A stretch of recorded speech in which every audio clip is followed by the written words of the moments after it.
படம் நல்லா இருக்குது, சூப்பராக இருக்குது அப்படின்னு சொல்ல மாட்டேன், நல்லா இல்லை பார்க்காதீங்க அப்படின்னு சொல்ல மாட்டேன். பாருங்கள், ஹாலிவுட் ஸ்டைல் ஃபிலிம் மேக்கிங் இருக்கும், அந்த ஒரு ஃபிலிம் மேக்கிங்காக பார்க்கலாம், அஜித் சாரோட பர்ஃபார்மன்ஸ்க்காக பார்க்கலாம். பட் படத்தில் ஒரு சில மைனஸும் இருக்குது. பொதுவாக ஒரு மைனஸ் அப்படின்னா நிறைய பேர் நிறைய விஷயங்கள் படத்தில் டீகோட் பண்ணி சொல்லுவாங்க. பட் எனக்கு மைனஸாகவே இங்கே தெரிஞ்சது என்னென்னா, படத்தில் வந்து இந்த படத்தை பார்க்குறவங்க வந்து 90% தமிழ் ஆடியன்ஸ், நம்ம தமிழ் மக்கள் தான் படம் பார்ப்பாங்க. அப்படி இருக்கும்போது 15% வந்து இங்கிலீஷ் அங்கங்கே வந்து இது பண்ணுறாங்க, இங்கிலீஷ் அஜித் சாரே இங்கிலீஷில் பேசுகிற மாதிரி காமிக்கிறாங்க. ஓகே, அதுக்கப்புறம் ஒரு 20 to 30% வந்து வேறு ஏதோ ஒரு லாங்குவேஜ் சம்மந்தமே இல்லாமல் வருது.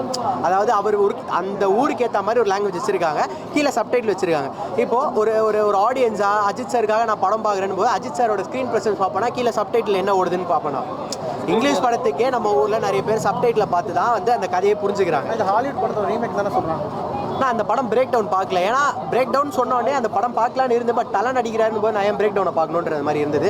பட் பிரேக் டவுனை பார்த்துட்டு வந்தால் இன்னும் கொஞ்சம் கண்டென்ட் கிடச்சிருக்கும் போல பேசுறதுக்கு. எதிர்பார்த்த அளவுக்கு இல்லைன்னு எடுத்துக்கலாம். நான் எக்ஸ்பெக்டேஷனோட வரல தலைவா, எக்ஸ்பெக்டேஷனோட வந்து தான் நான் இன்னும் டிசாட்டிஸ்ஃபை ஆகிருப்பேன்.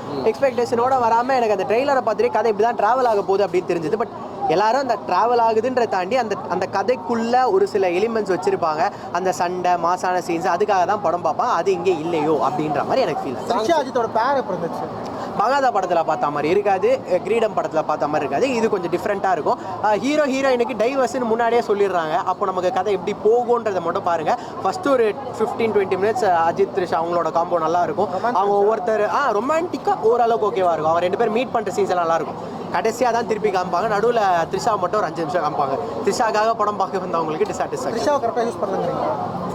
யூஸ் பண்ண அது கதைக்கு தேவையான எப்படி சொல்கிறது, நீங்கள் த்ரிஷா வந்து நிறைய இடத்துல வந்து போஸ்டரில் அப்படிலாம் காமிச்சிட்டு த்ரிஷா இருப்பாங்க அப்படின்னு நம்பிட்டு வந்தால் படத்தில் த்ரிஷாவோட அந்த ப்ரெசன்ஸ் ரொம்ப கம்மியாக இருக்கும்னு சொல்கிறேன். சாங் மியூசிக்கில் எப்படி? சாங் மியூசிக் வந்து இன்னும் கொஞ்சம் நல்லா எடுத்துகிட்டு வந்திருக்கலாம். அதை வந்து கொஞ்சம் படத்தில் வந்து கம்மியாக காமிச்சிருக்காங்க. அந்த எலிவேஷனான பிஜிஎம்மை இன்னொரு 4 இடத்துல காமிச்சிருந்தா இன்னும் ஒரு 4 சீன் நல்லா இருந்திருக்கும்னு சொல்லுவேன். படத்துக்கு எவ்வளோ மார்க் பண்ணிட்டேன்? 10க்கு 5 கொடுக்கலாம். ரஜினா கேரக்டர் படத்தில் ஒரு ஃப்ளாஷ்பேக் வரும், அந்த ஃப்ளாஷ்பேக் நல்லா இருந்தது. அந்த ஃப்ளாஷ்பேக்கோடு சேர்த்து நீங்கள் அந்த கேரக்டரைசேஷன் ரஜினா கெசாண்ட்ராவை வெயிட்டாக கொடுத்துருந்தீங்கன்னா ஆன்டகனிஸ்ட் ரோலாக நீங்கள் வந்து ரஜினா கெசாண்ட்ராவே கொடுத்துருக்கலாம். ரஜினா கெசாண்ட்ராவை ஒரு ஒரு எப்படி சொல்கிறது, ஒரு ஆன்டகனிஸ்ட்டாக காமிக்கிறாங்க, ஆரவ் ஒரு ஆன்டகனிஸ்ட்டாக காமிக்கிறாங்க, அர்ஜுன் சார் 3 ஆன்டகனிஸ்ட் இருக்காங்க. 3 பேருமே வந்து எதர்ச்சியாக சாவுற மாதிரி அவங்களே சாவுற மாதிரி காமிச்சா வில்லன்ஸு ஹீரோக்கு வெயிட்டேஜ் இருக்குமா? அது படத்தில் மிஸ்ஸிங்.